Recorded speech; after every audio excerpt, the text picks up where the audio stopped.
বাড়ি সুন্দর খানা রান্না হয়েছে, ওই দিনের ফুয়ের প্রতিদান হিসেবে আজকের খাবারটা আমারে হাদিয়া দিছে। আমি ভাবলাম নিজে না খায়া 3 দিনের না খাওয়া আবু বকর রে আগে খাওয়াই, তাই আপনার লেগে লয়েছি। হযরত আবু বকর বলে, জাহিলিয়াতে ফু দিছিলা তখন তুমি মুসলমান না, তার মানে বিসমিল্লাহ বলে তো দাও নাই ফুডা। কয় বিসমিল্লাহ তো তখন জানি না, তাই কি বলে ফু দিছিলা? কয় লাতুজ্জা। এই লাতুজ্জার নামের খানা আমারে খাওয়াইতেইছ। তা খাবার সাথে সাথে মুখ থেকে ফেলে দিয়ে প্লেটটা ধাক্কা দিয়ে দিচ্ছেন। হযরত আবু বকর বলে, লাতুজ্জার নামের খানা পেটে লইয়া আবু বকর আল্লাহর কাছে যাইতে সাহস পায় না। না খায় থাকতে থাকতে ক্ষুধার জ্বালায় মরণ বরণ করে নিতে আবু বকর রাজি, কিন্তু হারাম পেটে দিতে আবু বকর রাজি না। আল্লাহু আকবার বলেন। এটা হলো আল্লাহর ভয়। উপরন্তু হযরত আবু বকর সাথে সাথে পানি পান করলেন এবং নিজের মুখের ভিতরে আঙ্গুলি ঢুকায়া দিলেন। নিজের মুখের ভিতরে আঙ্গুলি দিয়া হযরত আবু বকর ততক্ষণ পর্যন্ত খুঁচাইতেই রইলেন যতক্ষণ পর্যন্ত ওনার বমি না হয়। হযরত ওসমান বলে, আমিরুল মুমিনিন, মুখে এরকম খুঁচাইতেছেন কেন? কয়, এই নাপাক খানাটা আমার পেটে থাকলে এটা দিয়ে যদি দেহের কোনো অঙ্গ জন্ম হয়ে যায়, তাহলে রাসূল বলেছে হারাম খায়া যে অঙ্গ বর্ধন হয় সে অঙ্গ দোজকের আগুনের লাকড়ি হবে। আমি আবু বকর তো দোজকের আগুন সহ্য করার ক্ষমতা রাখি না, তাই ততক্ষণ পর্যন্ত মুখে আঙ্গুল মারতেই থাকবো যতক্ষণ না আমার পেট থেকে হারাম রুটির খণ্ড বের হয়ে না যায়। হযরত আবু বকর আঙ্গুলি মারতে রইলেন। এক সময় ক্ষুধার্ত পেট থেকে রুটির টুকরা, গোশতের টুকরাটা বের হয়ে গেল।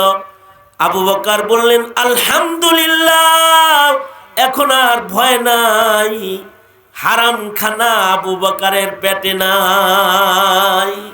এটাকে বলে তাকওয়া আল্লাহ, খোদাভীতি।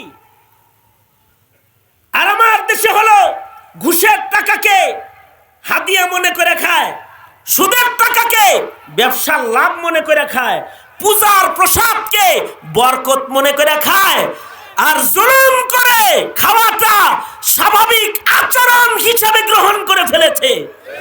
স্বাভাবিক আচরণ। এইরকম হারামখোরের জামাত যখন দেশ ভরে যায়, তখন দোয়া কেমনে কবুল হবে? তখন আল্লাহর রহমত কিভাবে আসবে? সঙ্গত কারণে আল্লাহ তাআলা চতুর্দিক থেকে পরীক্ষা আর ইমতিহান আমাদেরকে চাপায়া দিয়েছে। কারণ আমাদের রিজকের ভেতরে হালাল রিজকের সংখ্যা কমে গেছে। আমি আর হাবিবুল্লাহ মাহমুদ কাসিমি দামাত বারকাতুহুম, উনি আর আমি দুইজন উত্তরবঙ্গ থেকে একসাথে আসতেছিলাম। আজকে যেমন একসাথে আসছি, উত্তরবঙ্গ থেকে একসাথে আসতেছি, এক হোটেলে খাবারের জন্য ব্রেক করছে। তো সেই হোটেলে পানি হইল, পানির নাম কিনলে। পানির নাম কি? কিনলে কোম্পানি। এটা হলো কোকাকোলা পেপসি কোম্পানির পানি। তা হাবিবুল্লাহ ভাই বললেন, এই কিনলে পানি কেন? আমরা তো এই ইহুদি ইসরায়েলি পণ্য খাই না। কয়, আমরা এই পানি ছাড়া আমাদের হোটেলে অন্য পানি বেশি না। ভালো কথা, এই পানি ছাড়া অন্য পানি বেছো না, তাহলে তোমাদের পানি আমরা খাবো না, খাওন দাও। আমরা পানি বাহির থেকে বাংলা পানি কিনা আনতিস। তো বাংলা পানি কিনা আমরা পানি বাহির থেকে আনলাম, এনে খাবার খাচ্ছি। আমাদের পাশের টেবিলেই 2 স্বামী স্ত্রী খানা খাইতেছে। তো পাশের টেবিলে খানা খাইলে কথা বললে শোনা যায় না?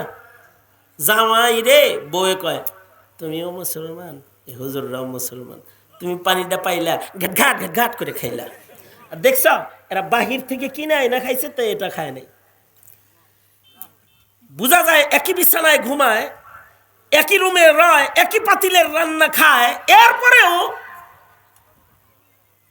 নারীটার ইমানটা একটু শক্তিশালী। কারণ নারী তো ঘরে বসে খায়, ওর তার ইনকাম করা লাগে না, ও হালাল ইনকাম করে না হারাম করে, ওটা তো জামাই জানে, হের জন্য তো হালাল খাই। তো এর ইমানটা একটু ভালো। এ কয় ঘাট ঘাট করে খাইলা, তুমিও মুসলমান, হেরাও মুসলমান, ইহুদি পণ্য খাও। দেখো না ফিলিস্তিনে মুসলমানদের আত্মচিৎকার আর রক্তমাখা লাশ তোমার নজরে পড়ে না? স্বামী বিবিরে ধাতাইতেছে, বিবি স্বামীরে ধমকি দিছে, এবার স্বামী বিবিরে ধাতায় কয় কি ইমান নষ্ট হওয়ার শব্দ বলতেছে, কিন্তু বলছে দেখো এটা যার যার মানসিকতা, ওনারা একটু হার্ড লাইনের, আমি একটু সফট লাইনের, এই শব্দটা বলছি। ওনারা একটু হার্ড লাইনের, আমি একটু সফট লাইনের। এই সফট লাইন করতে গিয়ে যে ও হারাম খায়, সফট লাইন করতে গিয়ে ও গুনাহ করে, সফট লাইন করতে গিয়ে ওর হায়াতের মূল্যবান সময় অপরাধ রাজ্যে কাটায়, এ ধারণা ওর নাই, ধারণাটাও নাই। জাতিকে তো তার তাকওয়া তাহারাতকে সামনে আনতে হবে, খোদাভীতিকে সামনে আনতে হবে। আজকে রিজার্ভ ফান্ড উদাও, রাজস্ব উধাও, জনগণের হক উধাও, হালাল মনে করে খায়ালা। এই ইলেকশন যে আইছে, নমিনেশন পেপার নিয়ে মারামারি চলছে, কে কার আগে দাঁড়াইতে পারে আর নেতা হইতে পারে। কি মনে করেছেন খেদমত করার মানসিকতা? শত কোটি টাকা খরচ করে নমিনেশন নিয়ে তারপরেও এমপি হতে রাজি, মন্ত্রী হতে রাজি। সেটা হলো হারাম কামায়ের রাজ্যকে আঙ্গুল থেকে কলা গাছ বানানোর ধান্দায় পড়ে বাণিজ্য করে রাজনীতিকে বড় বাণিজ্যে পরিণত করা হয়েছে। রাজনীতিকে, কারণ হালাল হারামের বিবেচনা নাই। হযরত উমর তখন খলিফাতুল মুসলিমিন, হযরত উমর খলিফা। এই মুস্তাকিম বিল্লাহ হামিদ বেরে নিয়ে আসেন। আরে রাহেন মেয়ে, এত করুন লাগবো কে? হযরত উমর তখন খলিফাতুল মুসলিমিন। মুয়াত্তা ইমাম মালিকের ভিতরে ঘটনা এসেছে। দুনো হাত আবার উপরে তোলেন তো, সোজা করেন, আঙুল খোলেন, নাড়াচাড়া দেন। ঘুমান নাই তো আবার? তাহলে কথাটা ভালো করে শুনেন। হযরত উমর তখন খলিফাতুল মুসলিমিন, উমরের কাছে দুধ হাদিয়া আসছে। দুধ যদি হাদিয়া আসে, এটা মানা করা নবীর সুন্নাহর খেলাফ। নবীজি মানা করতেন না। দুধ আল্লাহর পছন্দ, এ কারণে আল্লাহ তাআলা জন্মের সাথে সাথে প্রাণী কুলের অনেককেই দুধ খাওয়ায়। মানুষ জন্মের পরে, আপনি আর আমি জন্মের পরে কি খাইছি? মধু খাইছি। কি কথা কন না কে? মধুও খাইছেন কিন্তু দুধ খাইছেন। দুধ আপনার নির্বাচিত খাবার। দুধ জিব্রাইলের কাছেও পছন্দের।